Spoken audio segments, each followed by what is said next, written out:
Budget குடும்பம் பண்ணும்போது அந்த ஐயனார் துணைக்கு தான் Okay. நினைக்கிறேன். அதுதான் நினைக்கிறேன். வேணா அப்ப வேற எதுவும் இல்ல. ஓகே. சார் ஒரு 4 ஹீரோல நீங்க ஒரு ஹீரோ அப்படின்னா. தங்கராஜ் கேரக்டர் ஒத்துக்கிட்டதுக்கான முக்கிய காரணம் வந்து ஒரு நல்லவனா வந்து நடிச்சு ஒரு வருஷம் கழிச்சு ஆடியன்ஸ் மைண்டுக்குள்ள போறதை விட நெகட்டிவா ஒரு எபிசோடு போதும்.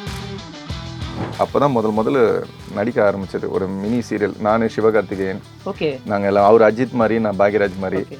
ஸோ கோடம்பாக்கம் ஸ்கூலுன்ட்டு ஒரு சீரியல் 12 நடிகர்கள் தமிழ் கற்றுக்க போகிறாங்க. ஓகே.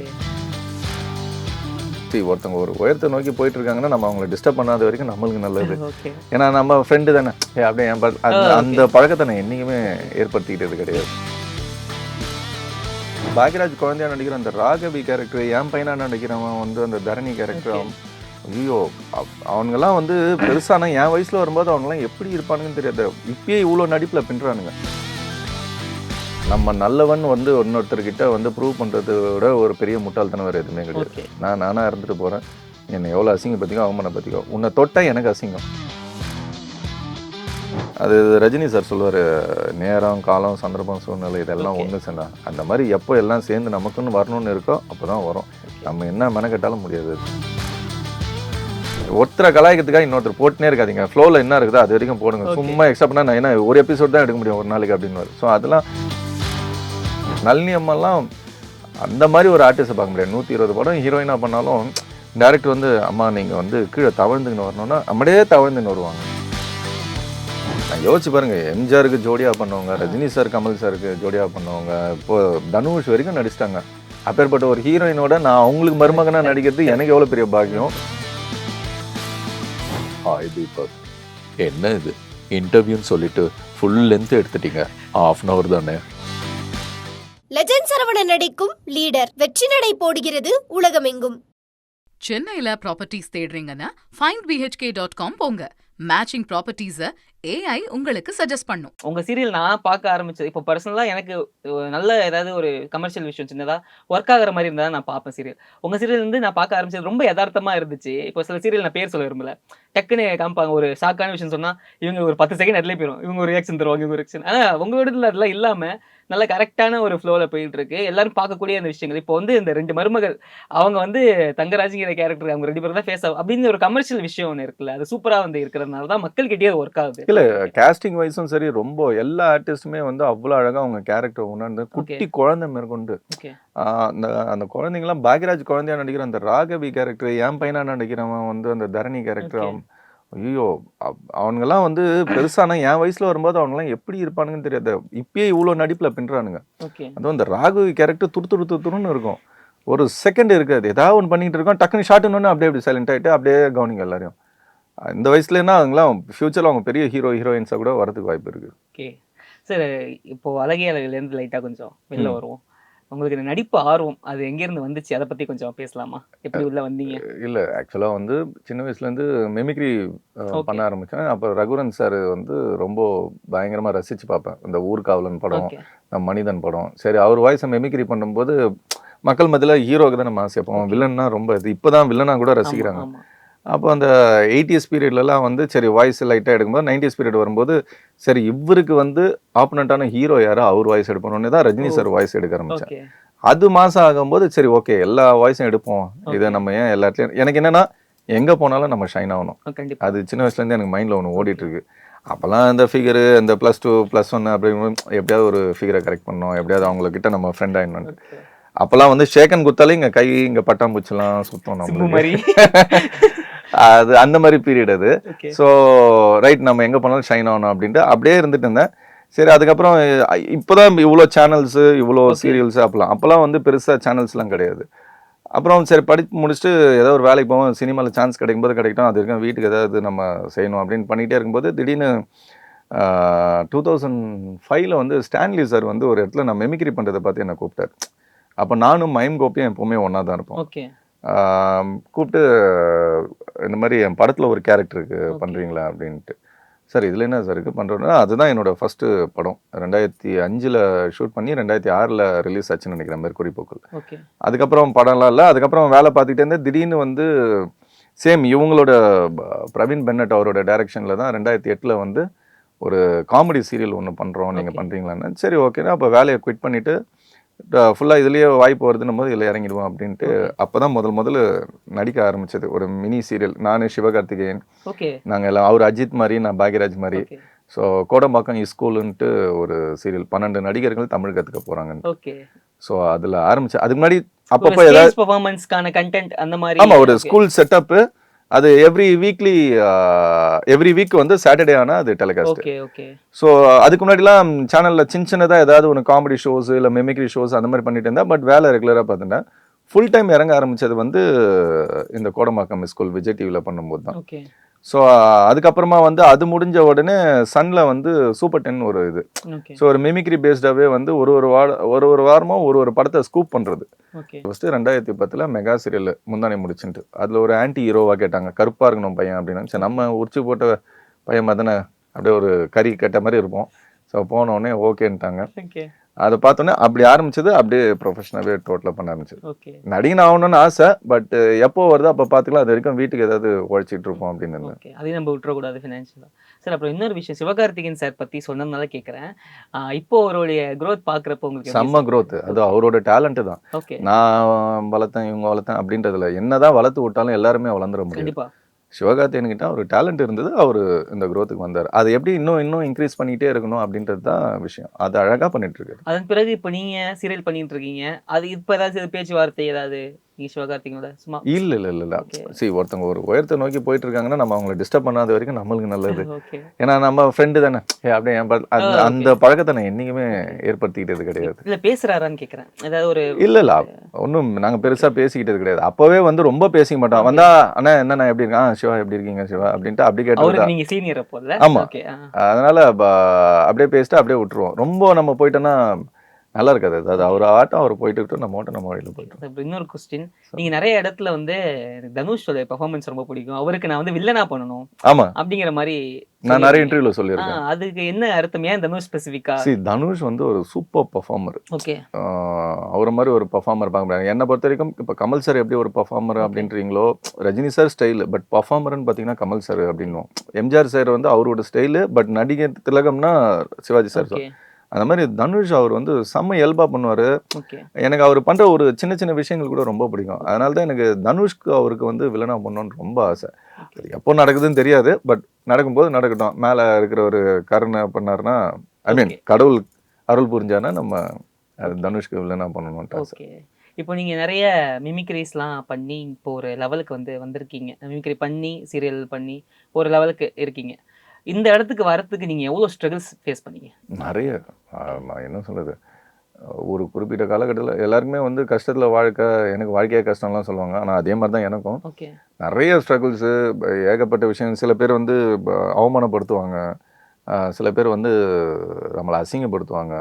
எல்லாம் தாண்டி பொறுமையாக கையாண்டு, அதான் சொன்னேன், கோவத்தோட உச்சத்தில் இருந்தோம், கொஞ்சம் கொஞ்சமாக கோவத்தை கண்ட்ரோல் பண்ணிட்டு, நீங்களா அவ்வளோதான், உங்களுக்கு இதுக்கு மேலே நான் சொல்லி புரிய வைக்க முடியாது அப்படி பண்ணுவேன். அது நான் நிறைய இடத்துல படிப்பேன். ஓகே நம்ம நல்லவன் வந்து இன்னொருத்தர்கிட்ட வந்து ப்ரூவ் பண்ணுறத விட ஒரு பெரிய முட்டாள்தனம் வேறு எதுவுமே கிடையாது. ஓகே நானாக இருந்துட்டு போகிறேன், என்னை எவ்வளோ அசிங்கப்படுத்திக்கோ அவமானப்படுத்திக்கோ, உன்னை தொட்டால் எனக்கு அசிங்கம். ஓகே ஸோ அதனால் அப்படியே விட்டுறது. அதனால் எல்லா ஸ்ட்ரகிள்ஸையும் தாண்டி, அவமானங்கள் அசிங்கங்கள் எல்லாத்தையும் தாண்டி தான் வந்திருக்கோம். ஓகே இப்பயும் சில இடத்துல சில அவமானங்கள்லாம் இருக்கும், கண்டுக்க மாட்டோம், போயிட்டே இருப்போம். அது இல்லாம இப்போ நீங்க பண்ற ப்ராஜெக்ட் தர அந்த கிரெடிட்ஸ் வந்து உங்களுக்கு இன்னும் கொஞ்சம் உத்வேகத்தை. கண்டிப்பாக இந்த ப்ராஜெக்டில் சொல்கிறீங்களா, உண்மையிலே சொல்கிறேன், ரொம்ப மனசு திருப்தியோடு பண்ணுறேன். இந்த அழகே அழகு சீரியலில் தங்கராஜ் நம்ம மேலே மரியாதையும் சரி, அந்த கொடுக்க வேண்டிய கௌரவமும் சரி, எப்படி ஒரு ஆர்டிஸ்ட் ட்ரீட்மெண்ட் அது எல்லாமே கொடுத்துட்ருக்காங்க. ஸோ ரொம்ப சந்தோஷமாக இருக்குது. மன நிறைவா ஒரு நல்ல ப்ராஜெக்ட்ல இருக்கும், சந்தோஷமாக ஒர்க் பண்ணுறேன். ஓகே இது மட்டும் இல்லாம அடுத்து என்ன மாதிரியான பிளான்ஸ் ஏதாவது இருக்கா உங்களுக்கு? பட வாய்ப்புகள் இது மாதிரி? சத்தியமாக எதுவுமே நான் பிளான் பண்ணி எதுவுமே பண்ணுறது இல்லை. வீட்டில் ஒன்றா ஏதாவது பிளானிங் பண்ணிப்போம், ஒரு மாதமோ 5ஆம் தேதிக்குள்ளே இது எல்லாத்தையும் முடிச்சிடணும், அதுக்கப்புறம் நான் என் வேலையை பார்க்கணும் ஷூட்டிங்கில் அப்படின்ட்டு. பட் இதுலலாம் பெருசாக படம் பண்ணணும்னு ஆசை, அது எப்போ வருதோ வரட்டும். நம்ம என்ன, அது ரஜினி சார் சொல்லுவார், நேரம் காலம் சந்தர்ப்பம் சூழ்நிலை இதெல்லாம் ஒன்று சேர்ந்தா, அந்த மாதிரி எப்போ எல்லாம் சேர்ந்து நமக்குன்னு வரணும்னு இருக்கோ அப்போ தான் வரும். நம்ம என்ன மெனக்கட்டாலும் முடியாது, கோ வித் த ஃப்ளோ. அவ்வளோதான்.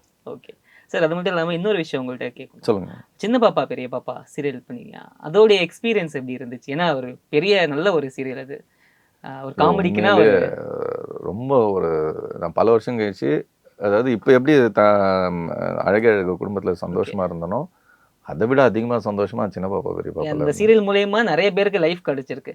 எம்எஸ் பாஸ்கர் சார் அதுல வந்து அந்த பட்டாபி கேரக்டர் தான் எனக்கு இப்போ வரைக்குமே ஒரு நிறைய இன்டர்வியூஸ்ல கண்டிப்பா. பேசிட்டு இருக்காரு. நளினி மேம் சொல்லலாம்.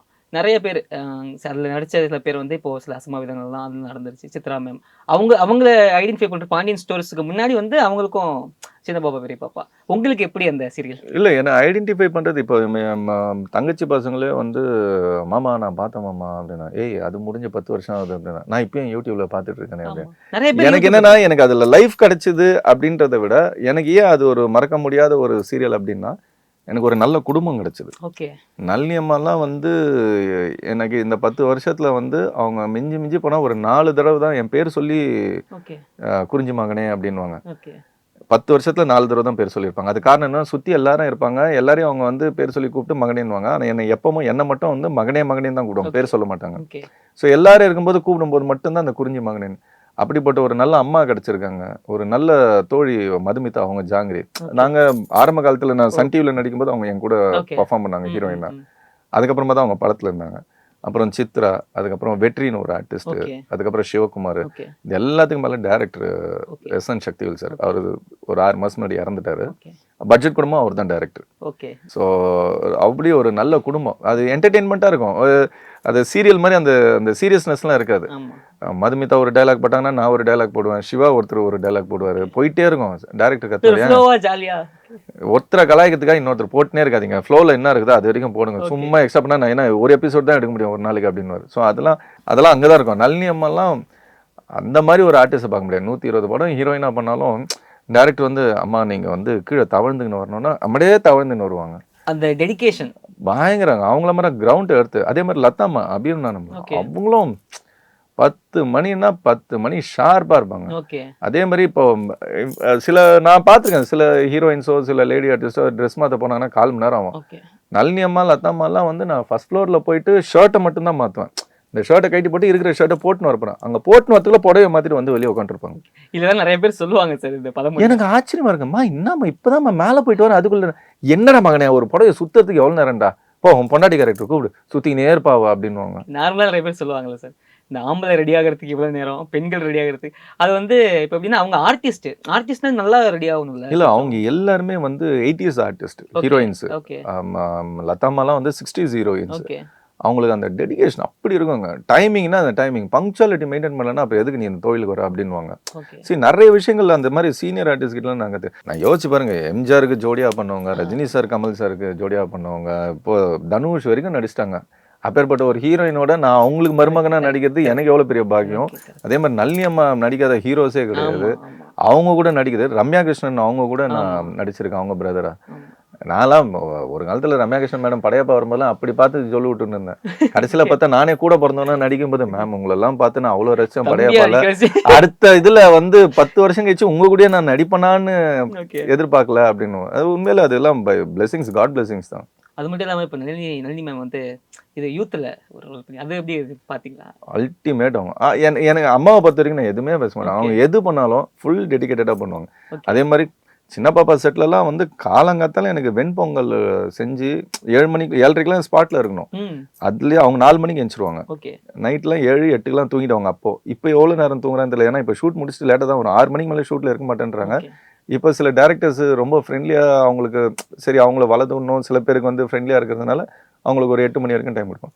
4:30 மணிக்கு எழுந்திருவாங்க. 4 மணி 4:30 மணி கம்பல்சரி பூஜையெல்லாம் முடிச்சுட்டு கரெக்டாக ரெடி ஆகிடுவாங்க, மேக்கப் போட்டு வந்துடுவாங்க. வரும்போதே எனக்கு ஒரு வெண்பொங்கல் அழகாக கேரளா ஸ்டைலில் செஞ்சு அதுக்கு ஒரு மீன் குழம்பு தொட்டுக்கு எடுத்துன்னு வருவாங்க. இந்த பக்கம் இவங்க எடுத்துன்னு வராங்கன்னா மதுமிதா அவங்க ஒரு பக்கம் வந்து குறிஞ்சி சார் நீங்கள் வந்து மீன் முள்ளோட சாப்பிட மாட்டீங்களேன்ட்டு அவங்க ஆஞ்சிலாம் வைப்பாங்க. நான் மது இப்படிலாம் பண்ணுற ஐயோ அப்படின்னு ஒரு ஃபேமிலி மாதிரி தான் செம்ம. அவங்க மதுமிதா வந்து எறா ஃப்ரைலாம் நல்லா பண்ணுவாங்க. அந்த எறா ஃப்ரை ஆனால் சொல்லும் போதே நம்ம நாக்கு ஊறுது. அந்த எறா ஃப்ரையை பண்ணிட்டு அதில் அந்த மீனெல்லாம் முள்ளெல்லாம் எடுத்துட்டு அப்படி வைப்பாங்க. இன்னைக்கு எதுவுமே கிடையாது. ஓகே. அப்ப மதுமிதா மேம்க்கு ஒரு ஃபோன் ஃபர்ஸ்டே கேட்டுருவாங்க, நாளைக்கு வந்து இந்த அமாவாசை இந்த பௌர்ணமி அந்த விரதம்லாம் எதுவுமே கிடையாது, நாளைக்கு டேட்டை சொல்லு அப்படின்னு. நாளைக்கு புதன்கிழமை தான், யாரும் எந்த பிரச்சனையும் இல்லை, நான் எடுத்துட்டு வரேன்றாங்க. ஸோ பிளான் பண்ணி அதுக்கு மேலே நிரோஷம்மா இவ்வளோ பேர் சொல்லும் போது அவங்களுக்கு சொல்லாமல் விட்டுறக்கூடாது. அவங்க வந்து சமைக்க எல்லாம் எடுத்துட்டு வர மாட்டாங்க, உடனே ஆர்டர் பண்ணுவாங்க. மாமோ என்ன மாமோ என்ன வேணும் உங்களுக்கு, குறிஞ்சி சார் உங்களுக்கு என்ன வேணும், மது உனக்கு என்ன வேணும், எல்லாத்தையும் போட்டு டப்பு டப்பு டப்புன்னு அப்படியே நோட் பண்ணிடுவாங்க. எல்லாம் நோட் பண்ணிட்டு ஆர்டர் பண்ண அடுத்த தின்னு கெட்ட குடும்பம்னா அது சின்ன பாப்பா பெரியப்பா. ஓகே. எனக்கு வேலை இல்லாத நேரத்துலலாம் வந்து நிரோஷ் அம்மா வந்து ராம்கி அண்ணன் கிட்ட சொல்லி கவர்மெண்ட் ஆட்ல எல்லாத்தையுமே வேலை வாங்கி கொடுத்தது நிரோஷ் அம்மா தான். ஓகே. ஏன்னா அப்புறம் அவங்கள பத்தி நம்ம சொல்ல மட்டும் பெரிய தப்பாயிடும். ஓகே. நமக்கு ஒரு ஸ்ட்ரகிளா இருக்கிற நேரத்துல கண்டிப்பா 2018லேருந்து 20 வரைக்கும் நான் ரொம்ப ஸ்ட்ரகிள் ஆச்சு. ப்ராஜெக்ட் பெருசா வந்தாலும் பெருசா இல்லை அப்படின்னும் போது ராம்கி அண்ணன் எல்லா ஆட்லையுமே கூப்பிட்டு அப்போ இருந்த சிஎம்ஏ கேட்டாரு, 10 ஆட்ல 9 ஆட் அவன் இருக்கிறான், எப்படியா அவன் ஒருத்தன் தான் எனக்கு பிடிச்ச மாதிரி நடிக்கிறான், அதனால தான் ஓனா ஒரு 4 ஆடை கட் பண்ணு, ஒரு 6 ஆடாவது கூட அவனுக்கு, எல்லாத்தையும் அவனே போட்டா நான் என்னையா பண்றது அப்படின்ற அளவுக்கு ஆகிப்போச்சு. ரெக்கமெண்டேஷன்ஸ்னால. ஓகே. சூப்பரா அது நிரோஷ் அம்மாவுக்கும் ராம்கி அண்ணனுக்கும் அது தேங்க் பண்ணேன் அந்த நேரத்தில். Okay sir. இப்போ ரீசெண்டா நீங்க நிறைய சீரியல் போயிட்டு இருக்கு, உங்க சீரியல் நல்லா போயிட்டு இருக்கு. வேற எந்த சீரியலாவது இப்போ ரசிச்சு பார்த்துட்டு இருக்கீங்களா, ஃபாலோ பண்றீங்களா? To be very honest, so நான் பார்த்து கயல் பார்ப்பேன், அதுக்கப்புறம் சிறகடிக்க ஆசை, மகாநதியெல்லாம் ஸ்டார்டிங்கில், அதுக்கு முன்னாடி காற்றிருக்கேன் வேலி, இதெல்லாம் பார்த்துருக்கேன். அதுக்கப்புறம் வந்து நான் சன் டிவியில் இருந்துச்சு அந்த மீனா சீரியல், அதுக்கு முன்னாடி அபியம் நானும்லாம் ரெகுலராக பார்த்துட்டு இருப்பேன், ஏன்னா என்னென்ன பண்ணலாம் அப்படின்ட்டு. அப்புறம் இப்போ ஐயனார் துணை அது ஒன்று பார்த்துட்டு இருப்பேன். இந்த ஐயனார் துணையில் வந்து பட்ஜெட் குடும்பம் பண்ணும்போது அந்த ஐயனார் துணைக்கு தான் நினைக்கிறேன், அதுதான் நினைக்கிறேன், வேணா அப்போ வேற எதுவும் இல்லை. அதில் வந்து ஃபஸ்ட்டு இதே ப்ரொடக்ஷன் வந்து சார் ஒரு 4 ஹீரோ, அதில் நீங்கள் ஒரு ஹீரோ அப்படின்னாங்க. சரி ஓகே, இப்போ பட்ஜெட் குடும்பம் ஹீரோ பண்ணுறோமே அதில் பண்ணுவோம். இந்த பட்ஜெட் குடும்பம்ங்கிறது முன்னாடி பேசுனது, அப்பயே வந்து ஐயனார் துணைக்கான டாக்ஸ் இருந்துச்சு. இல்லை, பட்ஜெட் குடும்பம் வந்து 2024ல் 23ல் எண்டில் ஆரம்பித்தாங்க. ஸோ அது போயிட்டே இருக்கும்போது 24 செப்டம்பர் மாதம், ஆமாம் எனக்கு நல்லா ஞாபகம், செப்டம்பர் மாதம் நான் ஏஆர்எஸ் கார்டனில் ஷூட்டில் இருக்கும்போது ப்ரொடக்ஷன் இபி கோபின்னு ஒருத்தர், அவர் ஃபோன் பண்ணி சார் இந்த மாதிரி 4 ஹீரோ சப்ஜெக்ட்டு, நீங்கள் தான் பெரிய அண்ணன் அப்படின்னாங்க, பண்ணுவீங்களா பெரிய அண்ணன்? சரி பண்ண ஃபோட்டோ அனுப்பிச்சேன், உடம்பு கொஞ்சம் ரெடியூஸ் பண்ணி வச்சுருந்தேன் அப்போ அந்த ஹீரோவாக பண்ணுறது நான். அப்புறம் திடீர்னு பார்த்துட்டு சொல்லாமல் என்னப்பா ஒன்று இருக்குன்னு சொல்லுங்கள். இல்லை சார் ரொம்ப சின்ன பசங்க, சரிப்பா நான் இன்னும் கொஞ்சம் உடம்பு குறைச்சினேன், முகம் மெச்சூர்டாக இருக்கும் சார், காட்டி கொடுத்துருவோம் அப்படின்னா. எந்த ரோலுக்கு? பெரிய அண்ணன் ரோல், அந்த சேரன் ஒரு. ஆமாம். அதுக்கப்புறம் வந்து சரி அவரை பார்க்கும்போது உண்மையில நம்ம 40 தாண்டிட்டோம், அதனால செட் ஆக மாட்டோம் அப்படின்ட்டு விட்டேன். அப்புறம் 2வது தடவை தான் இப்போ அந்த இதுக்கு கேட்டாங்க, அழகு சார் இந்த வாட்டி இருந்தேன், நீ போன வாட்டி என்னை கூப்பிட்டு எதுவுமே சொல்ல, இந்த வாட்டி என்ன இல்லை இந்த வாட்டி இருக்கீங்க அப்படின்னா. அப்புறம் திரும்ப தான் அந்த இப்போ முன்னாடி சொன்ன மாதிரி அந்த வில்லன் கேரக்டருக்கு கேட்டாங்க அப்படின்னு சொல்லி, அப்புறம் கேட்டோன்னே ஓகேன்ட்டேன். டு பி ஹானஸ்ட் அந்த அண்ணன் ரோலுக்கு நீங்க ரொம்ப ஃபிட்டா இருப்பீங்க. முன்னா சார் பண்றாரு, ஆனா அவரு நல்லா தான். இல்லை ஆக்சுவலா வந்து அது கொஞ்சம் அது என்னன்னா என்னோட கொஞ்சம் அது யூத்தா இருக்கிற மாதிரி தான் இருக்கு அந்த கேரக்டர். ஸோ நான் பண்ணியிருப்பேன்னா செட்டா இருக்குமா தெரியல, மேபி அதை பார்த்து இருந்தாங்கன்னா அது மக்கள் தான் டிசைட் பண்ணுவாங்க. நான் இந்த ஸ்கிரீன் பிரசன்ஸ் வச்சு சொல்றேன் நான். ஓகே, இது வந்து இப்போ எனக்கே இப்போ தோணுது, ஒருவேளை பாக்யராஜ் என்னை பொறுத்த வரைக்கும் என்னன்னா, நான் தங்கராஜ் கேரக்டர் ஒத்துக்கிட்டதுக்கான முக்கிய காரணம் வந்து ஒரு நல்லவனா வந்து நடிச்சு ஒரு வருஷம் கழிச்சு ஆடியன்ஸ் மைண்டுக்குள்ள போறதை விட நெகட்டிவா ஒரு எபிசோடு போதும், இம்மிடியட்டா அவங்கள அப்படியே ரெஜிஸ்டர் ஆயிட்டு அவங்க இவனெல்லாம் அடி அடிக்கணும் அப்படின்ற மாதிரி. அந்த மாதிரி ஏதாவது நடந்திருக்கா? ரொம்ப இது சிவராத்திரிக்கு முன்னாடி நாள் நான் எப்பவுமே சாட்டர்டே அண்ட் டியூஸ்டே ஃப்ரைடே எல்லாம் கோயிலுக்கு போவேன். ஓகே. சிவராத்திரிக்கு முன்னாடி நாள் கோயிலுக்கு போறேன், சும்மா நான் சாட்டர்டேன்றதுனால ஈஸ்வரனை பார்க்கறது போறேன். கழுவி ஊத்துறாங்க ஒரு அம்மா, நீலாம் சாமிலாம் கும்பிட்டு வந்து உட்காந்துருக்கேன், நேராக வந்து நீலாம் நல்லா இருப்பியான்னாங்க. என்னடா கோயிலில் வந்து அப்படின்னா, அந்த பொண்ணுங்களை என்ன பாடுபடுத்துறாவா, உன் பொண்டாட்டி ரேவதி கால் தான் உனக்கு செருப்படினாங்க. நமக்கு சரி ஓகே, சீரியலில் ரொம்ப இன்வால்வ் ஆகிட்டாங்க, சரிம்மா அப்படியே பார்த்துங்க, போ படு, சரிலாம் சொல்லாது, போய் படுவா பாரு உன் பொண்டாட்டி கையில், இனிமேல் உனக்கு அவள் தான் எல்லாம் அப்படின்னாங்க. ஓகே, நம்மளுக்கு அது கிடைச்ச ஒரு அவார்டு, அவ்வளோதான். கண்டிப்பா. அப்ப அந்த கேரக்டர் உங்களுக்கு சூப்பரா ஒர்க் ஆயிருக்கு. என் ஃபர்ஸ்ட் சீரியல்ல வந்து இந்த முந்தானை முடிச்சல, அது நான் 2-3 இன்டர்வியூல சொல்லியிருக்கேன். முந்தானை முடிச்சல நடிக்கும் போது ரொம்ப ஆன்டி ஹீரோன்றதுனால நேராக போனேன். எனக்கு அன்றைக்கி 104 ஜுரம். சரி கிளினிக் போகலான்ட்டு டாக்டர், என் ஃபேமிலி டாக்டர் பார்க்குறது உள்ள காலடி எடுத்து வைக்கிறேன், ஒரு அம்மா செத்து போகிறது விட்டுங்க வந்துட்டோம். என்னடா இது செத்துலாம் போகுது அப்படின்னா, எதுக்கு இந்த அம்மா நம்மள இப்படி திட்டுதுன்னு பார்த்தா டிவியில் அங்கே ஓடிட்டு இருக்கு, ஹீரோயினோட தங்கச்சி துப்பட்டாவை நடு ரோட்டில் நான் தூக்கி போடுற மாதிரி.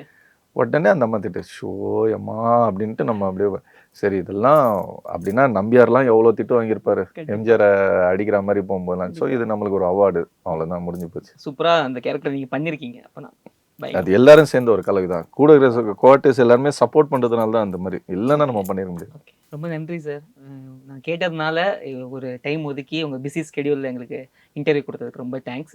நீங்கள் ஒரு மிமிக்ரி ஆர்டிஸ்ட் அப்படிங்கிறதுனால மிமிக்ரி ஆரையும் நம்ம எண்ட் பண்ணுறோம். நீங்கள் உங்களுக்கு நல்லா வர வாய்ஸ் எதுன்னு நீங்கள் நினைக்கிறீங்களோ அந்த வாய்ஸ், நல்லா வர வாய்ஸை தான் மிமிக்ரி பண்ணுவோம், வரலன்னா பண்ண மாட்டேன். அஜித் சார் எல்லாத்துக்குமே கலந்துக்கவே மாட்டாரு. ஓகே ஸோ அவர் வந்து உங்ககிட்ட பேசுறாரு. ஓகே ஹாய் தீபக், என்ன இது இன்டர்வியூன்னு சொல்லிட்டு ஃபுல் லென்த் எடுத்துட்டீங்க. 1/2 தானே, பட் 1 hour கண்டென்ட் கொடுத்துருக்கேன், பார்த்துக்கோங்க. சாரி தலை கூப்பிடக்கூடாது. ஓகே நன்றி சார். நன்றி. உங்களுக்கும் அண்ட் குமுதம் வியூவர்ஸ் அனைவருக்கும் என்னோட நன்றி. அண்ட் எல்லாருக்குமே அட்வான்ஸ் தமிழ் புத்தாண்டு வாழ்த்துக்கள். Thank you sir. Thank you. Legend Saravanan நடிக்கும் லீடர் வெற்றி நடை போடுகிறது உலகமெங்கும்.